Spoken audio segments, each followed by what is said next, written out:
That's all I'm saying. Y'all can die. Okay. You know what I mean? Because we were talking last week, we was like, well, what would be more interesting? They was like, well, what if the mother of every child was like, fuck her?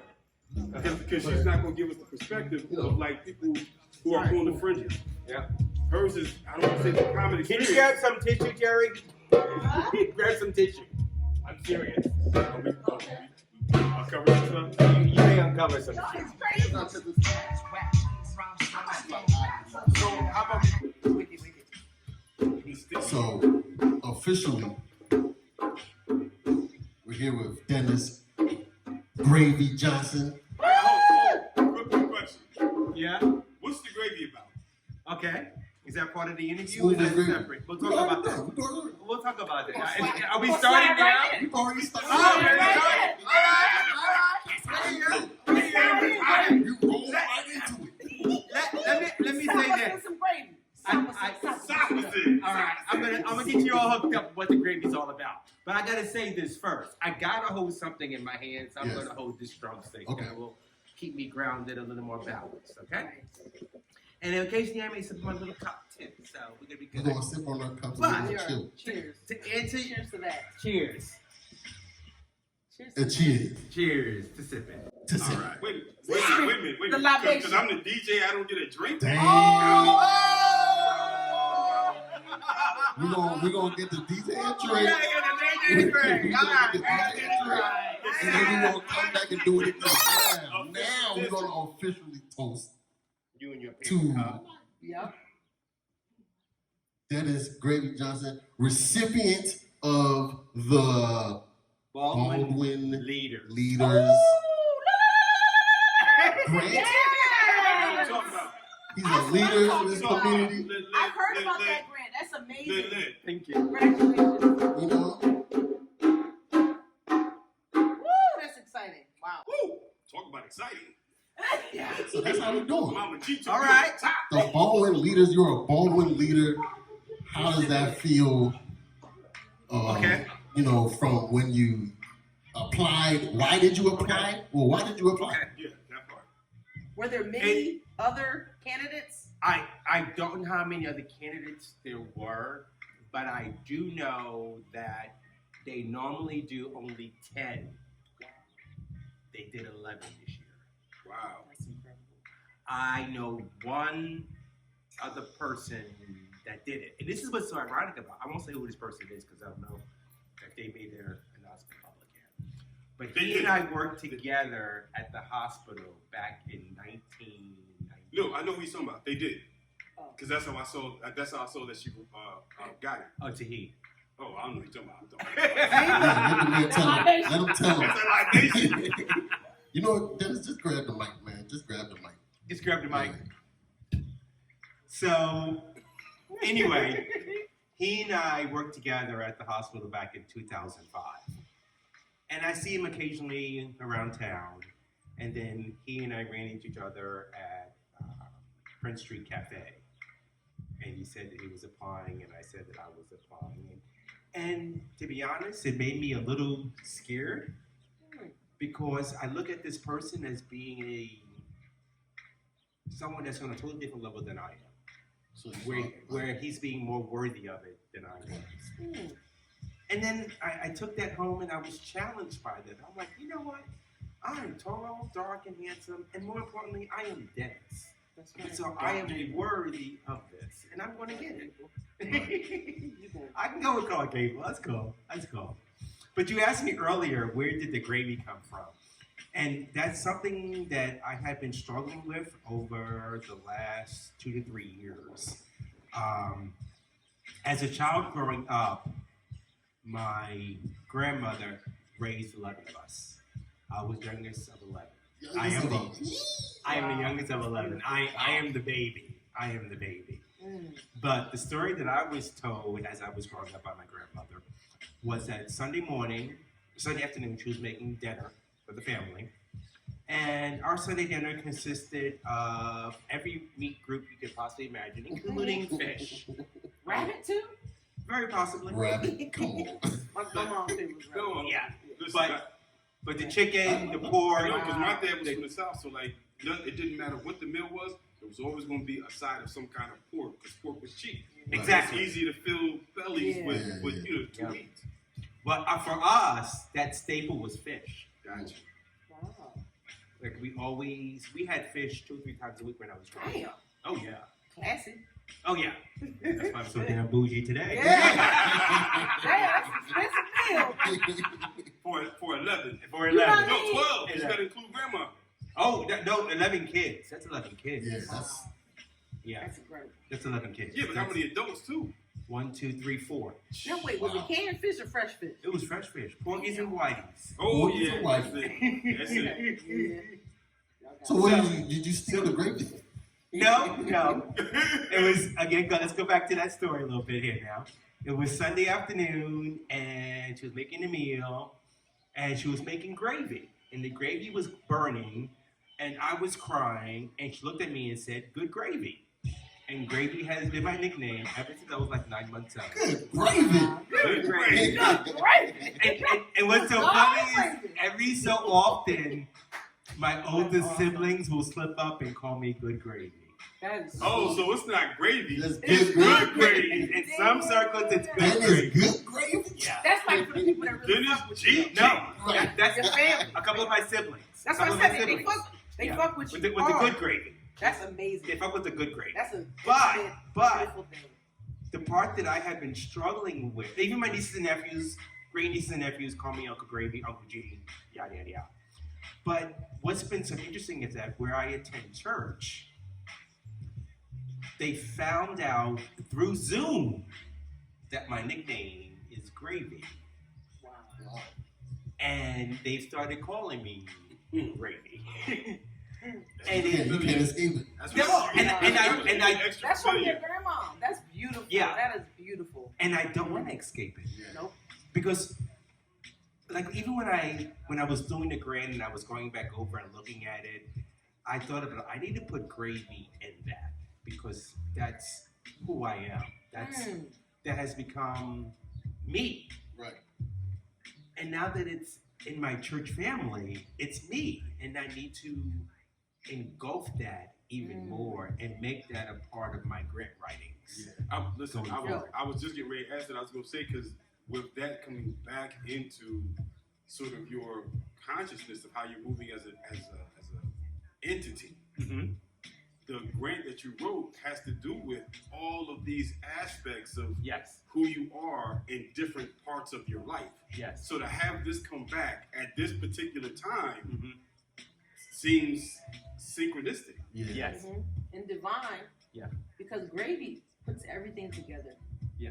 Gravy is the staple in any meal that literally can make or break the experience. You know, the chicken's dry, put some gravy on it. Put some Yeah, gravy you know what I'm on saying? it. It's Sop it up. warm, it's nasty, put some gravy. But the gravy has to be good. Yeah. Uh-huh. Good And you gravy. that gravy. You that Good- good good gravy. gravy. I like good gravy. That's exciting. And I am very bold about saying this, but it's actually on my license plate as well. Nice. Wow. Yeah. Let's do it. Gravy 3. So this is the third plate I've had with the name Gravy on it. So I had the third car I've had with the name Gravy on it. So I had to make it Gravy 3. So, but I am the original. The Right. original gravy. Yeah. So The original good Good gravy. gravy. good gravy.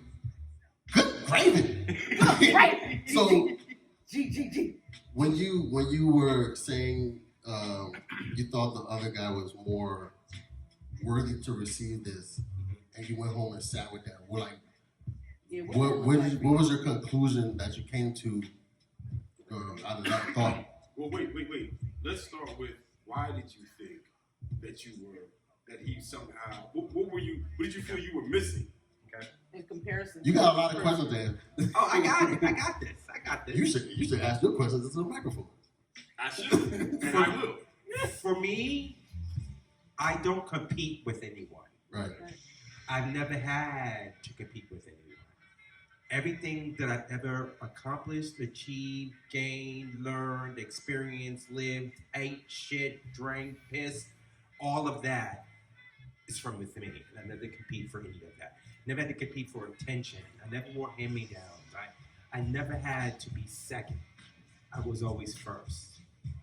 And so when I looked at him and listened to them and took that home that evening and thought about it. And it wasn't even that evening. It was even the next day a little bit, like the next morning when I had my coffee. I was like, you know what? This ain't nothing. This is he's another man who's got other dreams, other hopes, other ambitions, and they're not more important than yours. exactly. So you got this. You're gonna be doing it with him. And to be honest, as soon as I got the email about who the recipients were, I scrolled down to it real quick. I'm like, okay, is his name here? Yes, all right. So that's cool. So it's bringing back someone that I met, 2005 is when I met him. Yeah. We were in the same class of HBA assistants at LGH. And we have seen each other over the years throughout Lancaster City. Now we're going to be exchanging stories. Nice. So there are multiple recipients? There is 11 of us. Okay. Yes. That's really good. This is the first year. They normally do 10, but this is the first year they've actually done 11. I wonder why. Did they explain that? Because they had a hard. I'm a grant reviewer for Lancaster Community Foundation, so I know what it's like to review grants and to actually have to grade them almost. So when Fran said to me that there was 11 of us, I'm like, yeah. Let's see how that would be. Yeah, because when I review grants, I'm reviewing 12 at a time. Yeah. So the question I have is, was everybody's proposal the same? Like in terms of, like the grant, is it based on the same premise or idea for what people are going to share? What Baldwin Leaders is, it is an opportunity for you to develop something in your personal life. What that means, what I can say it does not mean, you cannot start a business. Okay. This is for you personally. It's for personal experience. Personal experience, accomplishments, goals. It's all personal. It's about you. And let me say it here. For me, that was the hardest part about this whole thing. I went back to Fran and I said, "You want me to be selfish?" She said, "Yes. It's all about you." So all my life, I was taught never to be selfish, but to be proud of what you have and what you've accomplished. So for me, taking a step back and being selfish, that took about 3 days for me to literally grasp a hold of something that I am selfish about. Right. And I am selfish about my children. And that's where Finding the Father in Me title came from. Well, I guess it would be kind of hard to not be selfish. You got 11 siblings. That's true. You're the youngest. Yeah. That self-love journey would be. Woo. Yeah. Oh, being the youngest of 11, I love it. I love it. And if you ever look at my post on my Facebook page, I will always sign it relating to my siblings. I will always sign it capital L, love, Y-U, my big bro, B, big sisters, B, and then I always sign it, love your little bro in small letters. Just so I can rub it in a little bit more. And this past year and a half now, I became a grandpa. So thank you. That's awesome. So I got to rub that in also with my siblings, being youngest. Your little brother is a grandpa. Ain't you? Are you the first? You're not the first one to be a grandmother. Oh no, I'm the last. Oh, okay. Wow. The young brother. Finally a granddad. My little brother's a grandpa. Oh God, I'm getting out. That's awesome, man. I'm tempted to say he's your granddaddy, but I'm You say granddaddy. Grandpappy. No, actually, Grandpa Gravy. Grandpa Gravy. All right. Mhm. I hear you. I hear you. It's so interesting. Like growing up in my family, like I am. So on my dad's side, I'm the eldest of 15, and I'm the eldest of 9 of my mom's children.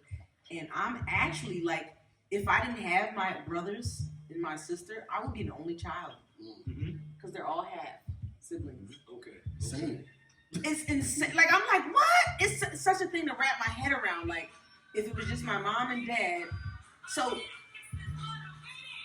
for the youngest child to be I should have that, let that play. That's my ringtone. how does that take you into life and how you view everything? Because you're the youngest in your family. Were you spoiled? Yeah, that's Yeah, he said he was. Yeah, I mean, Well, indirectly. Okay. All right, That's what let we me. want to know. As Like, soon as he said there was 11 and he never had hand-me-downs, yeah, I I'm was like, like, oh, yeah. I was like, wow. that sounds like a flex to me. That's a flex. That was definitely a flex. Let me share this story with you. Back in April, I went down to Georgia to visit my sister and her side of the family for Easter. My sister and I then proceeded down to Florida to visit my brother. My brother is married, and I have never met my sister-in-law. We've talked on the phone, but we have never met. Okay. Back in 22, my sister got married, and I went down to the wedding. And I proceeded to drive from Georgia to Montgomery, Alabama, which is about an hour drive, to pick up my brother from the bus terminal to attend the wedding. Well, on the way back, his wife called. As I'm driving the car, they talked, they did their thing, they hung up, we carried on. She then called back about 5 minutes later and said to my brother, I need to talk to Gravy. I'm like, oh God, what did I do now? right. She said to me, the way that you have received him is the way I want to receive him back. So you take care of my husband. I got you. Right. I got you. I I know understand. he's your brother, but that's my husband. Right. Exactly. I Exactly. understand that. Exactly. So I said, I got you, sis. I understand. And we had never met. Now, since then, we talked a couple times on the phone. But back in April, when I got to go down to Florida to visit, I got to meet her. Okay. Now, this is going back to his question about being spoiled. I love roosters. I love roosters. Historical, yeah, definitely. I love roosters. My house is all roosters. But she had a rooster in the kitchen. And I said to my brother, I said, can I have one of Miss Hattie's roosters? And you need to ask her that. I said, okay. So we go inside. I go inside. Miss Hattie's in the kitchen. I say, Miss Hattie. I call her Miss Hattie out of respect because she's my sister-in-law. We're equals, but she's still older than I am. So it's not a matter of Yeah, it's a respect. generational thing. Yeah. It's Generational. respect. Yeah. So I've learned my difference when even though I'm still the youngest, I still respect my elders. Right. I still respect my elders. Right. And I said, Miss Hattie, can I have one of those rooms? She said, yeah, anyone you want. I said, okay, Aww. great. So I looked at them all. I said, I'll take this one. She said, okay. I said, but you gotta do me one favor, sis. She said, what's that? I said, you gotta sign it on the bottom. I just signed it on the bottom. So Miss Hattie and I came outside. Lolly, my sister, my brother Victor were sitting out on the porch. And I said, look what I got. And they said, yeah, you spoiled brat. I said, Miss Hattie, did you hear that? She said, yeah. But the reason that you were spoiled is because they spoiled you. That's true. You had 11 people spoiling. That's Yep. 10. 10. Oh, you're the Plus the grandparents Right. and the parents. Right. So yeah. So she's like, they were like, yeah, that's right. We did spoil his ass. I'm like, You know So what? I No, I was gonna say, no, what's funny is I'm the youngest. And I have an older brother and an older sister. And to this day, they still be like, you was more spoiled than us. Like, how you come up with that? We had the same stuff. But like, I never had like the wherewithal to be like, wait a minute, you're my older brother, older sister. If I'm spoiled, that's your fault. Exactly. I never thought to tell them, like, well, if y'all didn't do what y'all was doing, I wouldn't be spoiled and I y'all was would be the oldest, complaining and I right didn't now. spoil none of my siblings. They had it rough. That's what I was gonna ask. Okay, so that my thing was, what was the sweetest thing your siblings ever done? And on the opposite end, what was one of the meanest things they've ever done to you growing up? That's Nope. I had to ask that question for some reason. that's the hard one because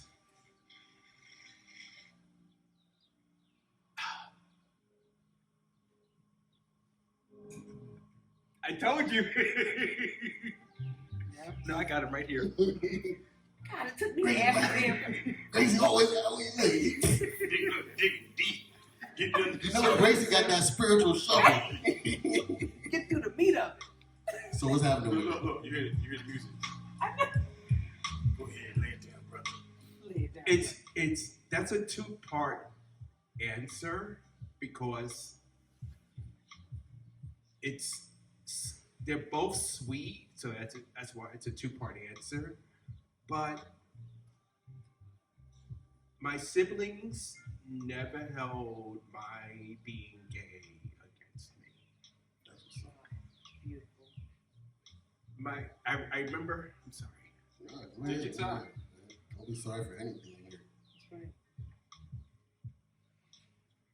I remember when I thought that I was coming out of the closet to my sister. And this is back in AOL days. And I was sitting on my laptop on the couch, and I was talking to my sister, and I said to her, I said, why did you never ask me why I got a divorce? She said, because you figured tell me when you wanted. Okay. I said, okay. I said, well, I had an affair with a man, and I'm gay. She goes, oh, I knew that. My ex-wife had already told her. But my sister didn't hold it against me. She never once threw it in my face and said, this is why you're divorced, because you had an affair with a man and you're gay. Right. Never once did she say that. Never once did any of my siblings say that to me. Never once did they yell at me about me being gay. Never once did they ask me any questions about why did you get a divorce, Grady? After 3 kids. Wow. Never once.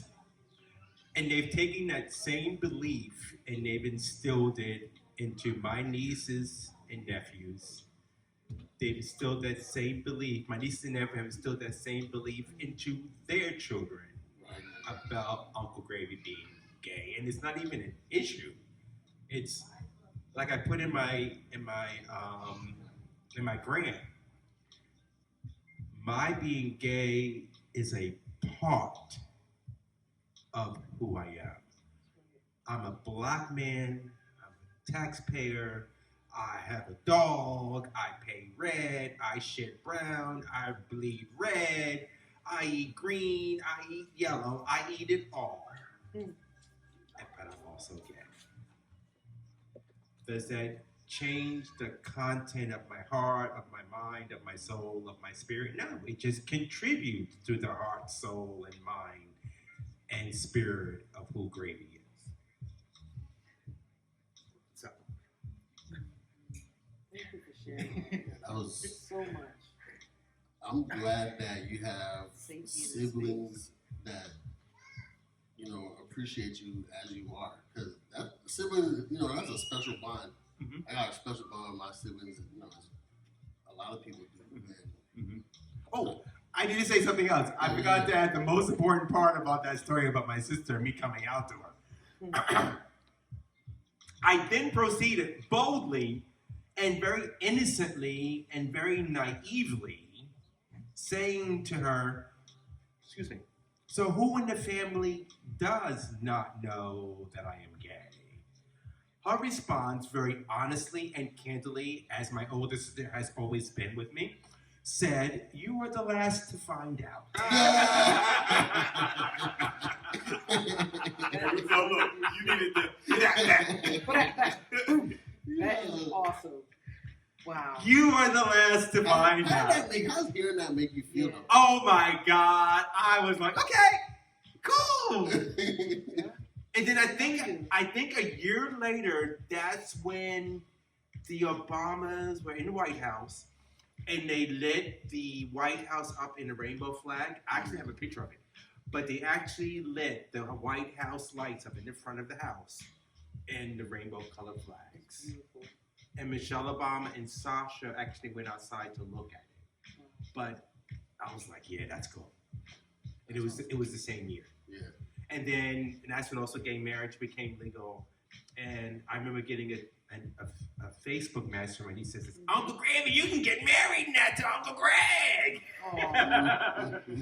So okay, so you said something that makes me really think about where we are now socially. Mm-hmm.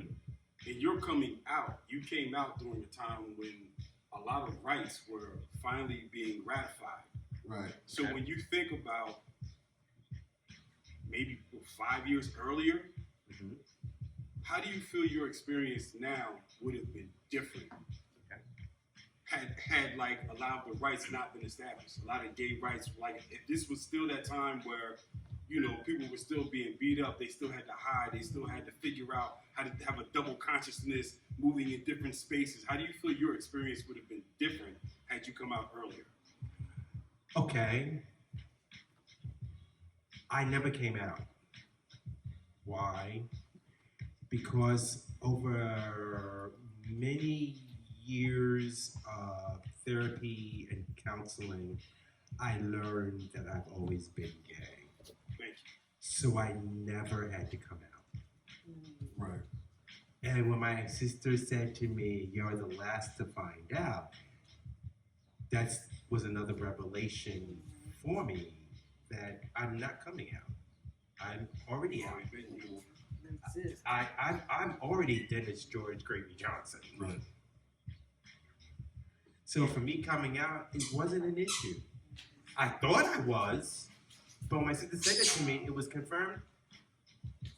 Who am I coming out to? Right. Wow. Wow. Wow. My family already knows. My family already loves me. My family already accepts me. So That's deep. And I mean, I would say that's fairly recent for you to have, you know, to be coming out, to have held it in until, you know, that time, like Obama That's like mentioned, like, 2008. yeah, that's not 2008, 2009, right. maybe even 2010. I would have to look back at the picture to see. But yeah, that's when it'd be about right. I would have been 40. Wait a minute. 2010, 66, 36. I was probably in my mid 40s. Okay. Maybe early 40s. Yeah.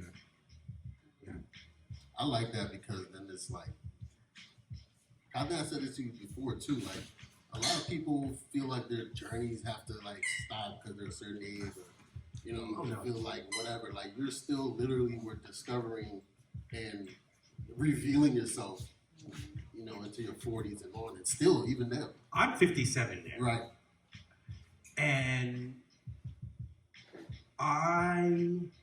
one of the reasons why I did the grant was when I moved into my house, my apartment on South Ann Street, I said, I'm going to bloom where I'm planted. Because South Ann Street is not a place for a bougie person like me. But I'm going to bloom where I'm planted.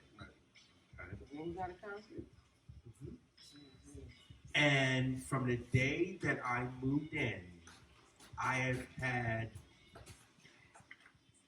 multiple, I've lost track. I literally have lost track of how many people have come into contact with me and said, "Dennis, I need a place to stay. I need a meal tonight. I need a shower. In fact, it happened last night. Someone texted me and said, Dennis, can I shower at your house? I'm like, I'm in bed. Right. But they know the rule that if you really need me, you call me, don't text me. Because if you text me at 2 o'clock in the morning, Right. I ain't going to hear it. Right, exactly. I ain't going to respond. You're Yeah. going to feel bad. Yeah. But if you call me, I'm going to answer my phone. So this person last night called me 12:30, 1 o'clock, saying, yo, Dennis, I need a shower. I'm like, I'm in bed.